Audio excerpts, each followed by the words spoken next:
Lieutenant Mitch Buchanan, j'ai toujours rêvé de faire partie de l'équipe d'Alerte à Malibu. Bon, concernant vos mensurations, il n'y a pas de problème. Hein. Mais voilà, j'ai mis un petit doute sur vos compétences. Vraiment, j'hésite.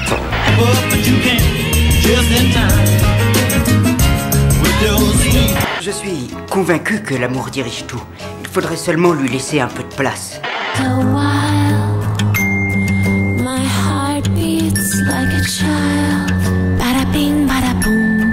en fait, je suis sa mère et je l'ai porté dans mon ventre. C'était dans les années 80, il a passé quelques mois dans ton ventre et dès qu'il est sorti, je m'en suis occupé exactement comme toi.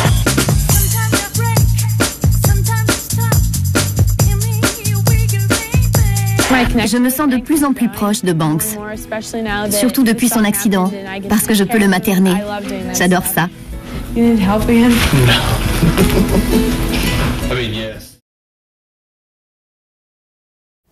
Un stéréotype, c'est quoi? Un stéréotype, c'est pas un cliché, c'est pas un sens commun, c'est une idée commune qui est véhiculée par diverses sources en fait, de diffusion. Et là aussi, la question, c'est pas d'y échapper, c'est de les déconstruire, de les comprendre, et éventuellement de les interroger, et peut-être de les faire bouger. Mais nous n'y échappons pas. Les stéréotypes dans la publicité sont davantage le fruit, j'ai presque envie de dire, de l'hypocrisie des consommateurs, qui sont parfois incapables d'accepter autre chose que la projection qu'ils ont d'eux-mêmes.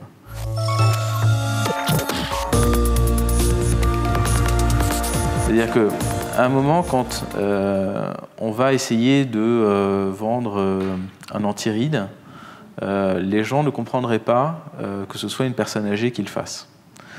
Quand on essaye de vendre la dernière collection Dior, c'est pas avec des personnes corpulentes que les gens vont nous dire « super, j'adore ». Il y a aussi des stéréotypes en termes de situation. Donc à un moment, pour la même raison, à un moment, on verra un homme qui conduit une voiture et pas la femme. On a eu, la question s'est posée il y a vraiment quelques semaines de ça pour un tournage pour Skoda, où à un moment on devait faire arriver un couple de jeunes. Et on s'est dit, bah tiens, mais finalement, pourquoi est-ce que c'est pas la femme qui conduit? En l'occurrence, ces jeunes, ils rentraient d'une petite séance de shopping. Et ben, je vous le mets dans le mille. Au final, dans le film, vous pouvez le regarder, c'est l'homme qui conduit et c'est la femme qui ressort avec des paquets et qui a fait son shopping.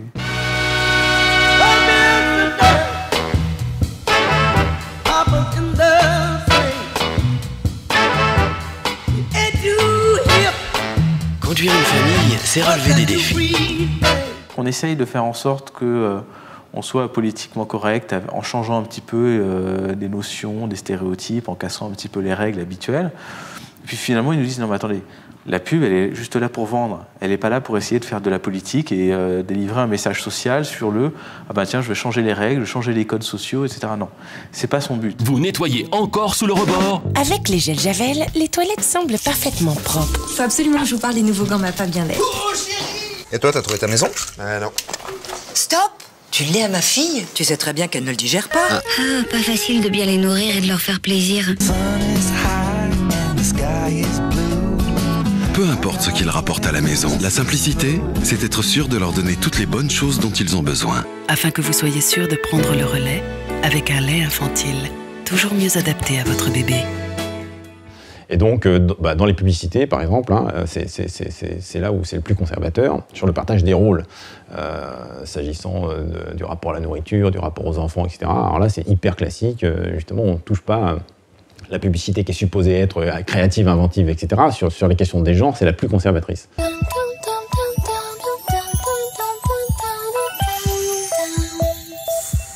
Are you alive?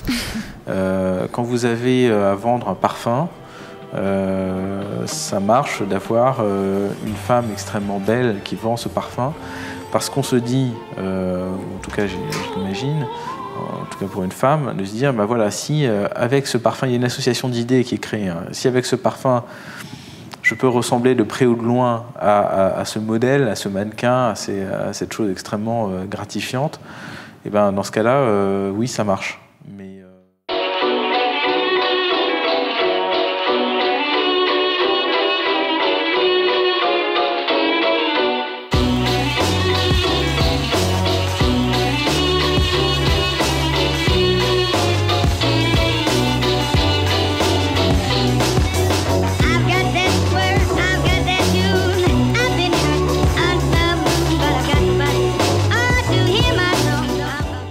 Là, ça renvoie à tout ce qui est porté justement comme symbolique par le corps féminin. C'est ce qui fait vendre. C'est la marchandisation de cette image-là qui peut faire vendre. Alors le produit, par exemple une voiture, et on met une jolie fille à côté. Voilà, à qui s'adresse la publicité sur la voiture? Aux hommes. Donc on se dit qu'avec une jolie fille, ça va mieux passer.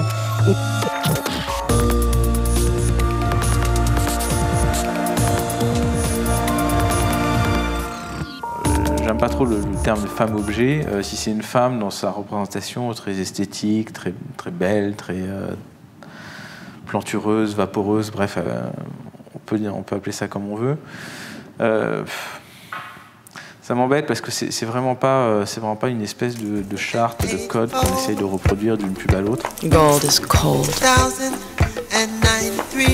Diamonds are dead. On ne trouve pas des personnages types parce qu'il n'y a pas des récurrences. Après, mis à part la blonde et Georges Clooney, non. What else?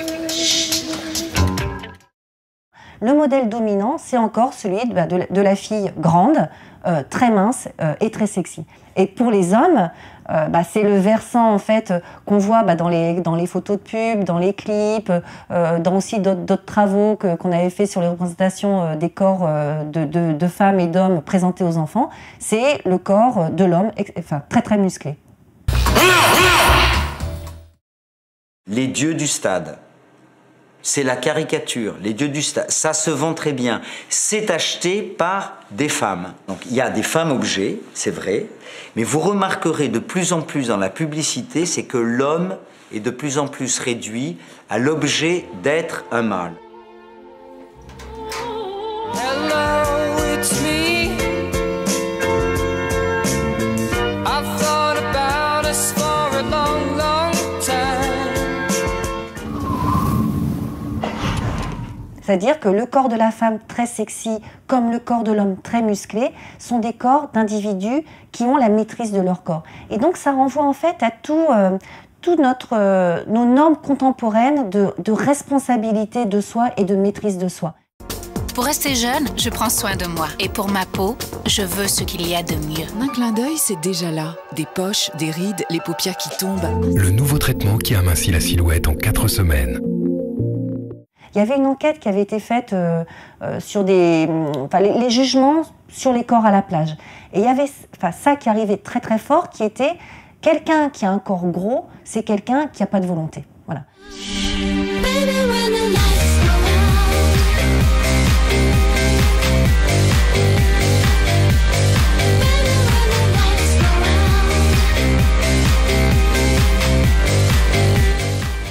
C'est pas nouveau. Ce qui est nouveau, c'est qu'on utilise l'excitation sexuelle pour vendre quelque chose.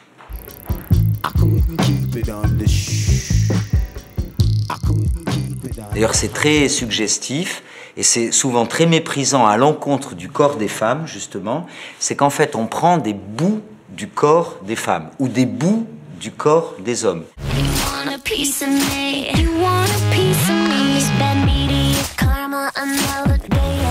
Drama, guess I can't see the harm in working and being a mom. And with a kid on my arm, I'm still an exception. And now you want a piece of me.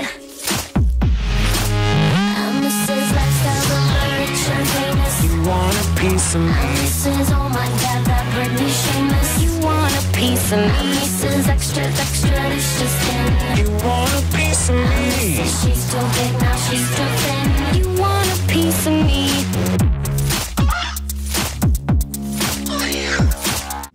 L'expression du corps, aussi bien par la danse que par le sport, pendant quoi c'est quelque chose de sensuel. Hein. Un beau sportif est quelque chose de sensuel aussi. Maintenant que ça soit érotique, c'est normal, c'est lié à l'expression du corps. Et, mais j'ai envie que ça le reste. J'ai pas envie que ça devienne porno. Voilà, il y a une différence entre le porno et l'érotisme.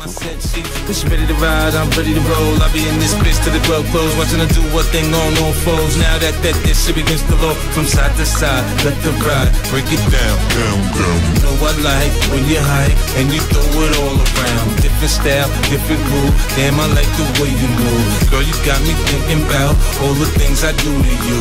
Let's get it poppin', so that we can switch positions. From the couch to the counters in my kitchen. Je trouve que un clip sur 10 qui montre des filles à moitié nues dans les clips, ça me déplaît pas. Mais que ça soit systématique, là, ça me déplaît. Parce que je trouve ça très réducteur. S'éclater en dansant, ça veut pas dire s'éclater en string à 4 pattes sur une piste. Il n'y a pas plus sexiste que la pornographie. Il n'y a pas plus sexiste que la pornographie, puisque c'est fait par des hommes pour exciter des hommes. Donc ce qu'on met en avant, c'est le corps des femmes. Voilà. Et tous les enfants, tous les adolescents, surtout depuis que c'est interdit aux moins de 18 ans, ils ont accès à des images pornographiques qui sont particulièrement sexistes. Et la vraie obscénité, c'est ça. C'est de réduire le sujet humain, et c'est particulièrement vrai pour le sujet féminin, à sa plus simple enveloppe, qui est justement son sexe. Pour revenir aux danseuses et aux gens qu'on monte dans les clips, moi, en tout cas à mon niveau, j'ai une petite responsabilité d'essayer de ne pas être vulgaire, en tout cas.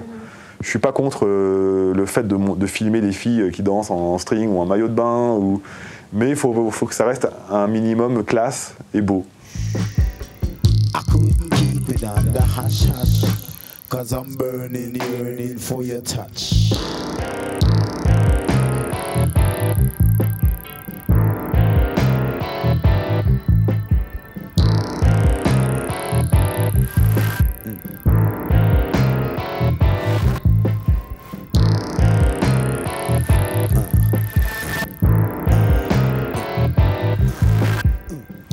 Parce que j'ai pas envie que des gamines ou des gens qui sont plus jeunes s'identifient à ce qu'on on montre en disant que c'est ça la norme et que c'est cool de faire ça. Les risques, ça c'est les risques, ce qu'on appelle les risques, c'est que le jeune, ou la jeune, va se sentir obligé de faire des pratiques ou d'écouter des musiques ou d'avoir des actes relationnels, érotiques ou sexuels qui finalement ne sont pas les siens. C'est pas vrai, vas-y, j'en étais sûr. Alors, on se sent seul, Stoche? Dans le loft comme ailleurs, les filles mettent en place des stratégies spécifiques pour soit repousser, soit attirer le désir des hommes qui leur semblent pouvoir leur être agréables ou utiles. Et les garçons sont habitués à exprimer leur désir. Dans notre société policée, le désir masculin est censé s'exprimer de manière explicite. Parce que c'est censé valoriser une femme qu'un homme exprime son désir pour elle. Bravo, bien joué. Merci. J'aime bien ce genre d'initiative. Eban embrasse très bien. J'adore les mecs spontanés qui prennent des initiatives. On se rend compte que toute cette sexualité effrénée et libérée, en fait, ça devient une nouvelle norme. C'est-à-dire, il y a des normes de performance, il y a des cadres extrêmement contraignants à cette sexualité imposée aux femmes. La femme normale, en fait, qui, du coup, va se retrouver presque accusée d'être coincée, entre guillemets. Mais malheureusement, ça va devenir beaucoup plus compliqué. Car la moyenne d'âge des candidates vient de chuter.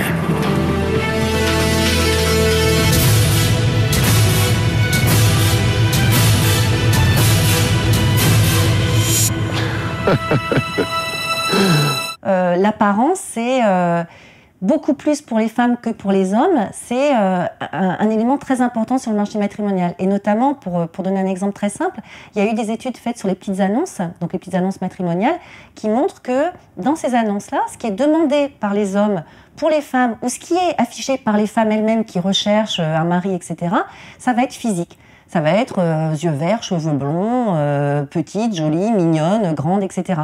Alors que pour les hommes, ça va être beaucoup plus le statut social, bonne situation ou le métier. Pour moi, la beauté, tu vois, c'est un don. Mais assez parlé de moi. Parlons de toi maintenant. Qu'est-ce que tu penses de moi?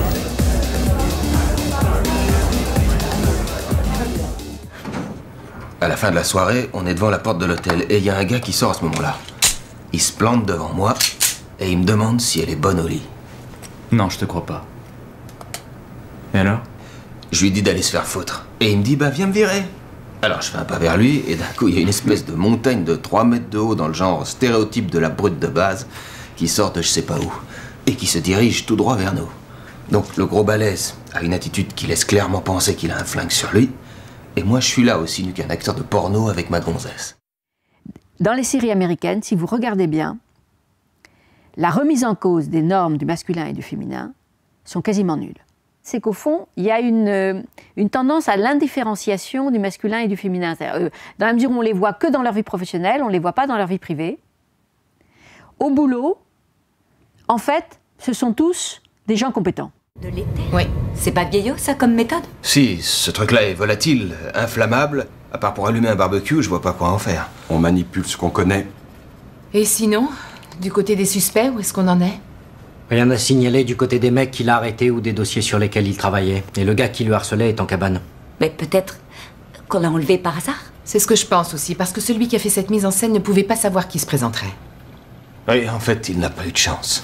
Sarah, le gobelet. Moi, j'ai quand même été très frappée en regardant justement les experts ou cold case, etc., plutôt les experts d'ailleurs, à quel point on était chaque fois dans une réaffirmation des normes de la famille. Je suis prête à prendre ce risque. Peut-être, mais moi pas. C'est parce que tu n'aimes pas ton fils autant que moi je l'aime. Alors ça, c'est pas mal. Oui, c'est un fait, je suis sa mère et je l'ai porté dans mon ventre. C'était dans les années 80, il a passé quelques mois dans ton ventre et dès qu'il est sorti, je m'en suis occupé exactement comme toi. Qu'est-ce qui s'est passé? C'est ce fils que vous aimez tant tous les deux. Il a remporté la course. Tout en ayant l'air de jeter un regard empathique sur ces femmes au foyer désespérées, cette série a aussi pour propos, en même temps, de les réassigner à ce rôle et surtout de leur démontrer qu'il n'y a pas d'alternative. L'autre idée d'Eugénie arriva 5 ans plus tard, lorsqu'elle décida de séduire un célèbre photographe de mode. Une semaine plus tard, elle débutait sa carrière de top modèle. Ce qui la conduisit à une autre idée grandiose. Épouser Carlos Solis. Avant qu'elle ait le temps de s'en apercevoir, elle avait quitté les défilés de mode et avait emménagé en banlieue. Si on prenait la peine d'aller un peu au-delà, justement, alors là, des stéréotypes, parlons-en, c'est-à-dire, les séries américaines sont merveilleusement inventives, les séries françaises sont chiantes. Si on essayait d'aller un peu au-delà de ça, on s'apercevrait qu'en fait, en particulier sur la question des rôles sexués et des normes du masculin et du féminin, il y a une remise en cause beaucoup plus réelle dans les séries françaises que dans les séries américaines. Ils y ont cru, les abrutis, non? Ils ont marché. T'es content, hein? C'est bien. Allez, maintenant vaisselle. Allez. Police, vous êtes en état d'arrestation. Ça, je vois pas. Que personne ne bouge avant le signal, d'accord? Ces séries sont constamment en train d'essayer de proposer des reconfigurations du modèle féminin traditionnel. Et des reconfigurations qui prennent en compte la capacité des femmes à exercer des métiers qualifiés, à exercer l'autorité, le fait que les femmes ne se définissent plus comme épouses et mères, principalement. Savoir ce qu'on veut, Trémois. Un commissariat paumé dans une petite ville de banlieue, il ne demande qu'à nous oublier. Mais en même temps, au nouveau préfet qu'on existe. Toutes ces séries tentent constamment de suggérer des limites. Tu l'aurais pas tué, toi. T'as sauvé ta peau, c'est un réflexe de très bon flic. Pour rien au monde, je voulais vivre ça. Je te parle pas de nous, je te parle de nos filles. Tu as pensé un peu? Rien qu'un peu. Mais Sarah et Elisabeth, j'arrête pas d'y penser, si tu veux savoir. Donc, c'est aussi absurde de dire que toutes ces séries sont totalement conformistes que de dire qu'elles sont totalement transgressives. Les deux sont totalement absurdes. Elles sont ni l'une ni l'autre, elles sont en partie les deux, plus ou moins, selon les séries. Dans cette ville, il y a des milliers, voire des dizaines de milliers de femmes qui vivent la même chose. On les connaît, et on est tous d'accord pour dire qu'elles sont géniales. Elles voyagent, elles paient leurs impôts, elles n'hésitent pas à s'offrir une paire de lacets en cuir avec semelle très chic à $400, et elles sont seules. Si on prend par exemple le stéréotype du girl power, hein, c'est-à-dire qu'avec les Spice Girls, etc., enfin, ces filles qui affirment leur autonomie corporelle, sexuelle, professionnelle, etc., les filles de Sex and the City, etc., on peut dire, ça c'est un contre-stéréotype, justement, qui s'oppose, et donc c'est bien, donc il y a de la progression. Bon. Mais on peut aussi considérer ce contre-stéréotype comme un nouveau stéréotype, hein, ce que j'expliquais tout à l'heure, c'est-à-dire, bon, les filles, elles doivent assurer sur tous les côtés. Alors que cette injonction à assurer sur tous les côtés n'est pas faite aux hommes. Donc là, il y a une asymétrie, mais cette asymétrie, elle est beaucoup moins perceptible que lorsqu'on met en scène des hommes machistes, violents, qui vont battre les femmes, qui vont tenir des propos sexistes, etc. Donc c'est beaucoup plus subtil que ça. La crème solaire. Je l'ai. Je passe prendre les petits, on fonce au parc. Ça te laissera tranquille quelques bonnes heures. Profite bien de ces vacances. Quoi? Pendant que vous serez au parc, je serai là à payer les factures, à trier le linge sale, à préparer le dîner. Excuse-moi, mais je ne vois pas en quoi ce serait des vacances. Il s'agit d'attraper des publics dont les intérêts sont contradictoires. Donc, les histoires qu'on raconte sont toujours des histoires contradictoires. Il ne faudrait pas s'arrêter à l'idée que la télévision, elle a bloqué les compteurs sur des stéréotypes classiques et que ça serait ça qui serait dominant. Pas du tout. Il y a toujours des stéréotypes classiques parce que ça renvoie à un certain imaginaire réactionnaire de ce que devrait être l'ordre du monde. Mais en permanence, elle produit de nouveaux stéréotypes parce que la question des rapports de pouvoir, d'asymétrie entre les genres au niveau social n'est pas réglée. Ce qui, en France, pose problème, c'est qu'on refuse de penser ces stéréotypes sexués.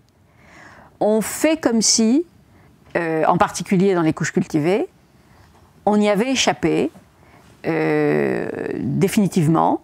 Et donc on est aujourd'hui sur un discours extrêmement ambivalent, mais qui est typique de la période actuelle, où le discours, disons, officiel ou légitime, c'est celui de l'égalité, mais les pratiques, elles, demeurent sexistes. Hein. Une fille épanouie, la féminité contemporaine, c'est la capacité à réussir simultanément dans tous les domaines. Assurer au boulot et après être là pour les enfants, c'est pas toujours facile. Le problème, c'est que c'est impossible.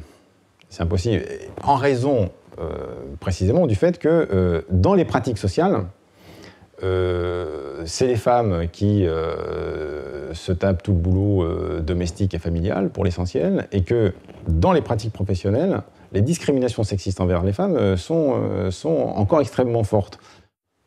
Donc, autant la fille avait défini par la nécessité qu'elle a d'articuler tous les domaines, la nécessité du lien, et qui va se traduire par ce qu'on appelle la charge mentale, c'est-à-dire ce sentiment qu'il lui est nécessaire pour accomplir sa féminité d'être performante dans tous les domaines, et qui va avoir pour conséquence la culpabilité de ne pas réussir à ça. Autant les garçons, au fond, ils sont encore plus libérés de ce qu'ils étaient au temps du patriarcat triomphant. Parce que au temps du patriarcat triomphant, il y avait une obligation de virilité. Aujourd'hui, ils sont libérés de cette obligation de virilité et on leur demande de se concentrer uniquement sur la réussite de leur projet.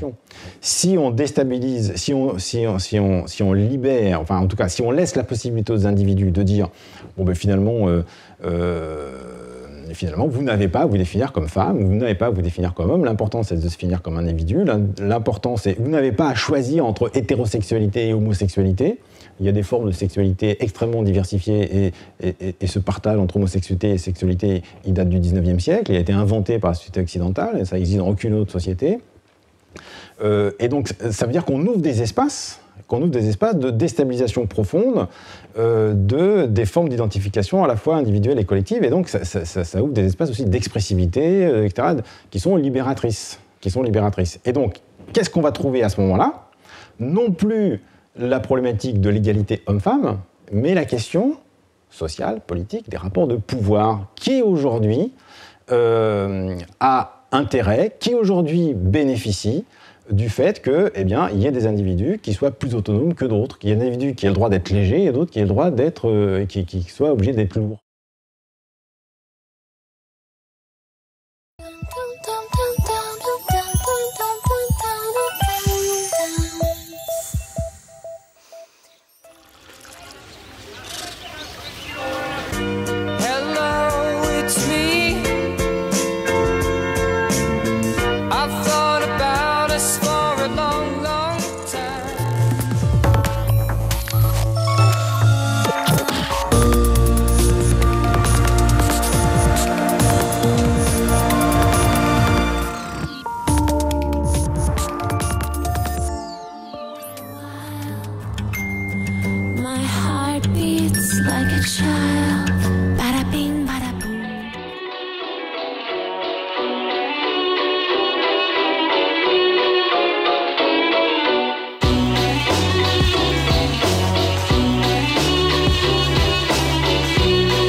assurée au boulot, et après être là pour les enfants, c'est pas toujours facile.